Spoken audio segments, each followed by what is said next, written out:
राधे राधे भक्तों। तो आज सुनिए प्रेरक कहानी। सच्चे मन लगन से ही लक्ष्य की प्राप्ति। एक बार सूर्यवंशी राजा दिलीप के पुत्र भागीरथ हिमालय पर तपस्या कर रहे थे। वे गंगा को धरती पर लाना चाहते थे। उनके पूर्वज कपिल मुनि के श्राप से भस्म हो गए। गंगा ही उनका उद्धार कर सकती थी। भागीरथ अन्न और जल छोड़कर तपस्या कर रहे थे। गंगा उनकी कठोर तपस्या से प्रसन्न हो गई। भागीरथ ने धीरे स्वर से गंगा की आवाज सुनी। महाराज, मैं आपकी इच्छा अनुसार धरती पर आने के लिए तैयार हूँ, लेकिन मेरी तेज धारा को धरती पर रोकेगा कौन?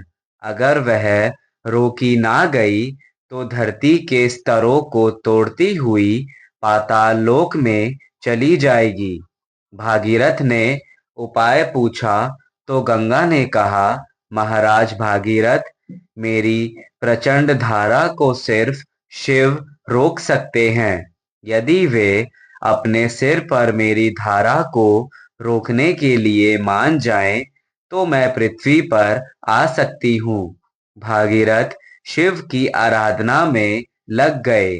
तपस्या से प्रसन्न हुए शिव गंगा की धारा को सिर पर रोकने के लिए तैयार हो गए।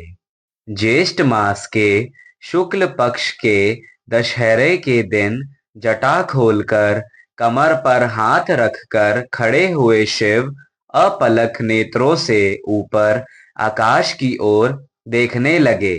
गंगा की धारा हर हर करती हुई स्वर्ग से शिव के मस्तक पर गिरने लगी।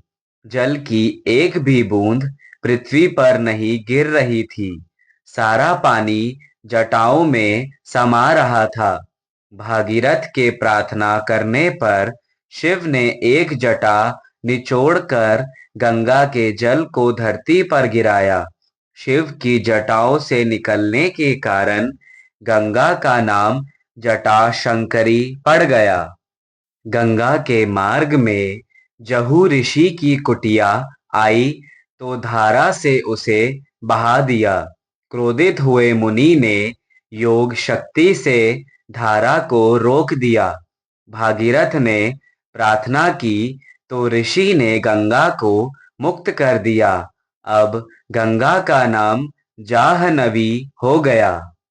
कपिल मुनि के आश्रम में पहुंचकर गंगा ने भागीरथ के महाराज सगर आदि पूर्वजों का उद्धार किया। वहां से गंगा बंगाल की खाड़ी में समाविष्ट हुई। उसे आज गंगा सागर कहते हैं। अतः सच्चे मन, लगन और एक लक्ष्य के साथ किया गया कार्य हर बाधाओं को तोड़कर सफल होता है एवं हमें हमेशा आगे बढ़ने के लिए प्रेरित करता है।